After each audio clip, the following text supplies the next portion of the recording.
오늘은 바딤 젤란드의 트랜서핑의 비밀에서 백일몽 같은 삶에 대한 내용입니다. 안제이 도니미르스키의 우리의 삶은 한 번뿐인가? 라는 책에는 영국의 아놀드 블랙스맴이라는 정신과 의사의 실험에 대한 이야기가 기술이 되어 있다. 그는 최면술을 이용해서 환자들을 전생으로 돌아가게 했다. 그중 어떤 환자는 6번의 전생에 대해서 이야기했다.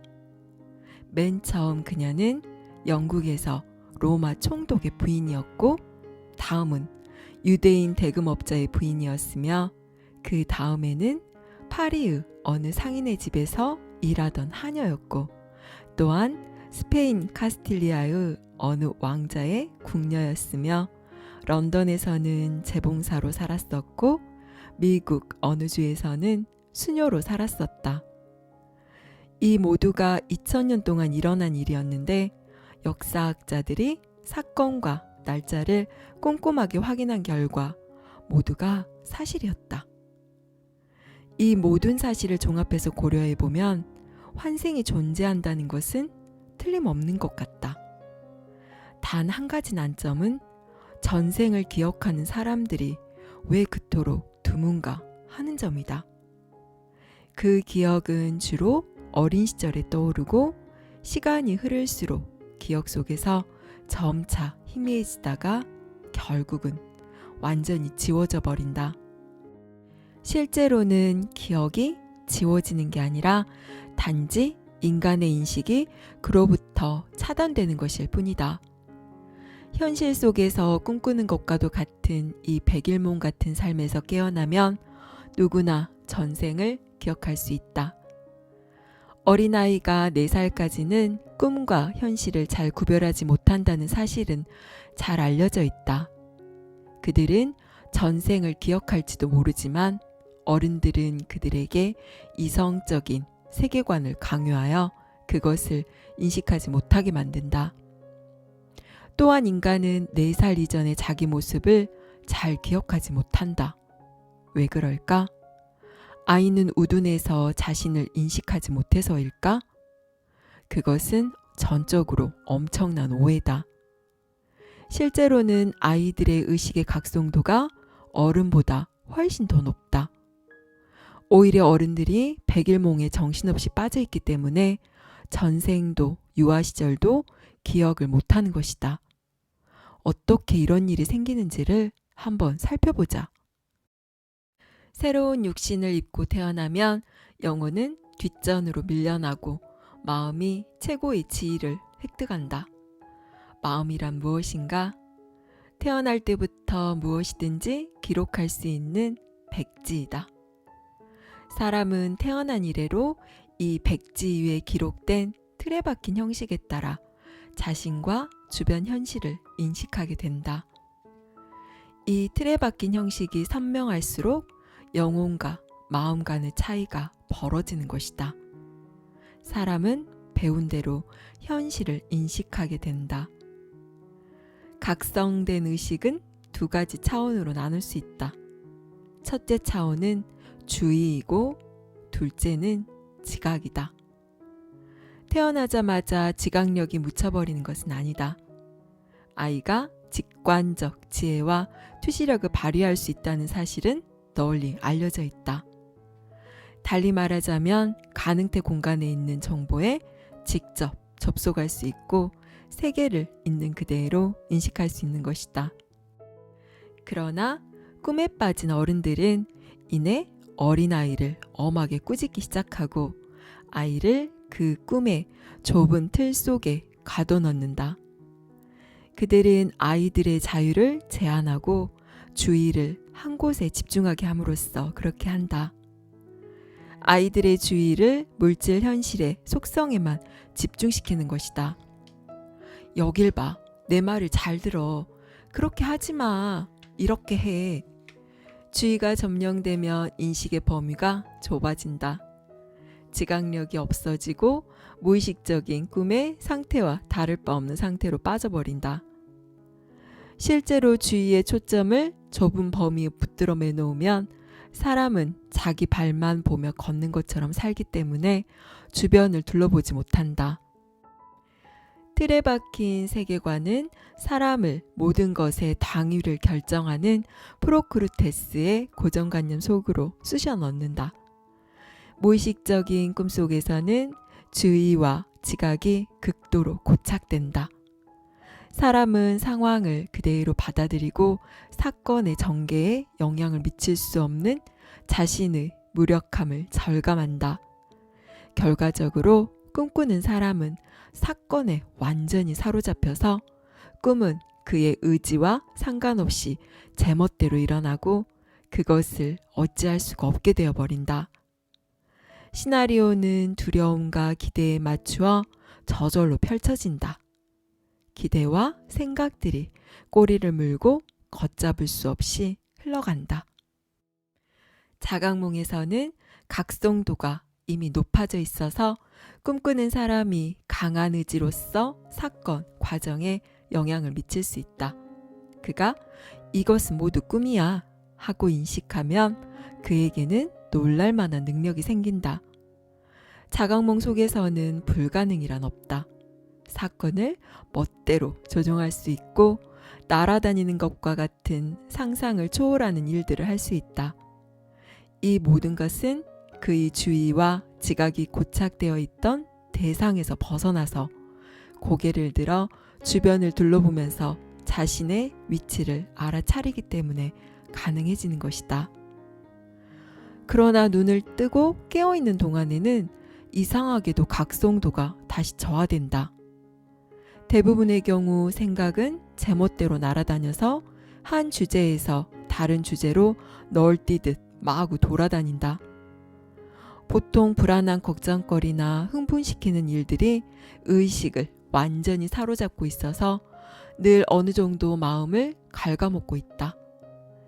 이런 생각들의 방향을 제어하기란 어렵다.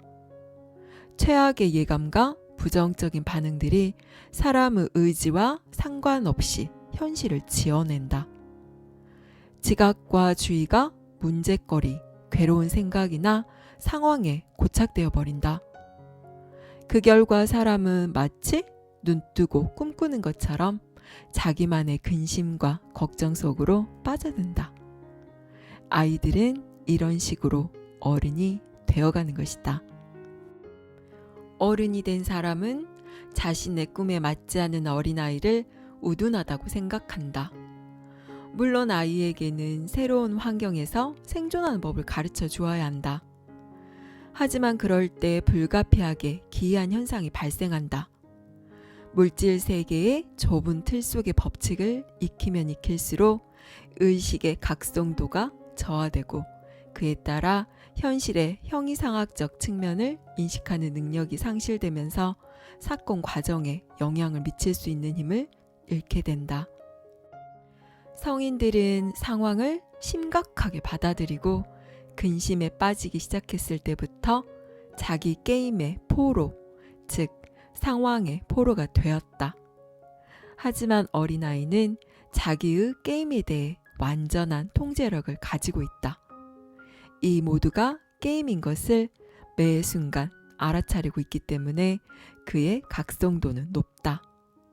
삶이 한갓 게임일 뿐임을 알기 때문에 그것의 중요성은 낮다. 그는 마치 관객처럼 인생을 지켜보면서 초연하게 행동한다. 그러나 성인들에게는 놀이는 끝났고 삶은 심각한 것이 되어 있다. 어떤 의미에서는 맞는 얘기지만 다른 한편에서는 이런 심각한 태도가 사람들로 하여금 무의식적인 백일몽 속에 빠진 채로 살아가게끔 만든다. 물론 그는 자신이 지금 잠들어 있지 않고 깨어 있다고 생각한다. 하지만 그렇다고 해서 달라지는 게 있는가? 소망은 이루어지지 않고 꿈은 실현되지 않았는데 우려하는 일에 대한 불길한 예감은 마치 벼르고 있었다는 듯이 어김없이 실현되는 것 같다. 삶은 내가 원하는 대로가 아니라 제멋대로 흘러간다. 결과적으로 자각몽 속에서는 자기 현실의 주인이 되는데 깨어있는 현실에서는 자기 힘으로 어찌할 수 없는 상황에 빠진다. 모든 것은 상대적이다. 카를로스 카스타네다와 테온 마레자의 책은 사람의 지각 모델에 대해서 잘 기술하고 있다. 그들은 아틀란티스의 마지막 후예인 톨텍 인디언들이 상상하는 것에 대해 묘사했다. 그들의 이론에 따르면 많은 섬유로 구성된 발광하는 에너지 코쿤이 사람을 둘러싸고 있다. 그 섬유들은 견갑골쯤에 있는 연결점이라 불리는 통합 초점에서 겹쳐진다. 연결점의 위치는 지각의 방향성을 결정한다. 그런 모델을 트랜서핑의 개념과 합치자면 연결점이 정상 위치에 있을 때 사람은 일상적인 현실을 지각한다고 말할 수 있다. 그런 상황에서는 실현된 현실이 가능태 공간에 상응하는 섹터와 일치한다. 그 포인트가 옆으로 위치가 변경되면 동조 상태가 깨져서 사람이 실현되지 않은 구역을 자각할 수 있게 된다. 보통 사람들에게는 그 포인트가 단단히 고정되어 있다. 어떤 이유에 의해 고정된 부분이 풀리게 되면 연결점이 이동하기 시작하면서 그 사람에게는 투시 능력이 생기게 된다. 물론 꿈꿀 수 있는 것도 그 포인트가 이동하기 때문이다. 중요한 것은 지각 초점이 옆으로 이동했다가 다시 제자리로 되돌아오는 것이다. 그러지 않고 비정상적인 위치에 오래 머물면 정신 착란이 일어날 수 있다. 의도로서 이 연결점을 이동시킬 수 있는 사람은 자각몽에서와 마찬가지로 현실을 조종할 수 있다. 이런 능력은 현실에 대한 기준점을 자신에게로 되돌릴 때, 즉 진정한 자기가 누구인지를 깨달을 때 자연스럽게 얻어진다. 쉬운 일은 아니다. 그만한 깨달음에 도달한 사람의 수는 10손가락에 꼽을 정도일 것이다. 깨달음은 낯선 도시에서 비좁고 복잡한 골목을 따라 길을 잃은 채 헤매다가 마침내 하늘로 솟아올라 모든 길을 한눈에 확연히 내려다볼 수 있게 되는 것과도 같다. 트랜서핑은 당신을 모든 곳이 보이는 높이까지 올려주지는 않지만 눈 감고 따라가도 될 만한 당신만의 행로를 보여준다. 꿈속에서 깨어나려면 비교할 수 있는 기준점이 필요하다. 또 다른 진정한 현실이 있다는 것을 기억할 때 이것은 꿈이라는 것을 깨닫게 된다. 우리의 삶에서 의식이 한 단계가 아니라 반 단계라도 상승할 수 있다는 알은 하나의 기준점으로 작용할 수 있다. 그리고 그것은 이미 작지 않은 일이다. 당신이 거리를 따라 걷고 있거나 누군가와 얘기하거나 아니면 일상적인 일을 하고 있다고 하자. 깨어나라. 주위를 살펴보고 일어나는 일들을 명료히 바라보라. 당신은 당신의 의도로서 자신의 세계를 올바른 방향으로 나아가게 할 수 있다. 당신의 현실을 조종할 수 있다. 이것은 의지의 작은 변동에 따라 꿈의 이야기, 줄거리가 유연하게 변하는 것과는 차원이 다른 것이다. 물질적 시련은 끈적끈적한 송진처럼 불활성이 있지만 트랜서핑 원리를 이용하면 그것을 조종할 수 있다. 그러니 꿈에서 깨어나는 것이 가장 당면한 일이다. 현실을 꿈처럼 인식해보라. 오직 의식적인 꿈에서만 모든 것을 통제할 수 있다. 현실에서 잠자고 있을 때 당신은 상황을 통제하는 것이 아니라 펜듈럼과 싸우고 있다. 객석으로 내려가서 지켜보라. 관찰자로 머물고 자신을 빌려주면서 초연하게 행동하라. 깨어있는 의식 상태를 유지하기 위해서는 자신의 생각의 방향을 항상 제어해야 한다. 이것이 습관이 되면 노력 없이도 자동으로 할 수 있게 된다. 꿈속에서 이미 깨어 있으면 이것이 꿈이라는 것을 인식시키려고 노력할 필요가 없기 때문이다. 마찬가지로 현실에서도 생각의 방향을 제어하는 것을 배울 수 있다. 그러려면 처음에는 습관이 될 때까지 체계적인 훈련을 통해 자신을 일깨워야만 한다. 깨어있는 현실에서 초연하게 행동해야 한다는 것을 기억한다면 당신은 이미 자각하고 있는 것이다. 즉, 무대에서 객석으로 내려가거나 무대에서 연기하는 관객으로 남는 것이다. 이것이 바로 위에서 이야기한 각성의 반계단인데 이것만 잘해도 나머지 다른 트랜스서핑의 원리를 수행하는 데 부족함이 없다. 앞에서 살펴본 것처럼 트랜스서핑의 원리 중에서 가장 중요한 것은 중요성의 수준을 낮추기와 가능태 흐름 타기와 의도의 저율이다. 이 원리들은 여러 가지 불쾌한 것들을 피하면서 미로와 같은 삶 속에서 자신 있게 눈 감은 채 움직여갈 수 있게 해준다. 이 다음에 우리는 현실을 조종할 수 있는 강력한 도구인 이중거울을 만나게 될 것이다. 이 주제를 마치면서 이런 질문을 할 수 있겠다. 만약 가능태 공간 속 어딘가에 현실을 꿈처럼 보이게 하는 연속적인 모든 삶의 바탕인 기준점이 있다면 그 기준점의 최초의 시작점은 무엇일까? 그것은 틀림없이 신일 것이다. 모든 살아있는 존재의 영혼은 신의 일부이다. 그리고 모든 삶은 신의 꿈이다. 신에게도 기준점이 존재하는지를 계속해서 물어볼 수도 있을 것이다. 이런 의문은 거기에 흥미가 있는 사람들이 풀도록 놔두자. 이와 마찬가지로 보이는 세계의 경계 너머에는 무엇이 있을까 하는 의문을 품을 수도 있겠다. 아프리카에서 꽃에 꿀을 따는 나비들이 미국이라는 나라가 있고 거기도 이런 꽃들이 있다는 것을 모르듯이 우리도 위의 의문에 대한 답을 알 수가 없을 것이다. 이 세상은 참으로 아름답지 않은가? 그 모든 것에 대해 설명을 요구할 필요가 있겠는가? 눈앞에 피어있는 꽃의 감로를 즐기면 될 것을. 여기까지 바딤 젤란드의 트랜서핑의 비밀이었습니다. 지금 내가 실제라고 생각하는 이 현실이 꿈일 수도 있다는 생각을 해본 적 있으신가요? 꿈속에 있을 때는 그것이 꿈인 줄을 모르듯이 우리가 현실이라고 철석같이 믿고 있는 이 삶도 또 다른 차원에서 보면 꿈일 수가 있지 않을까요? 꿈속에서 일어나는 일이 아무리 심각하고 무섭고 요란해도 결국은 깨어나면 사라지는 꿈일 뿐입니다.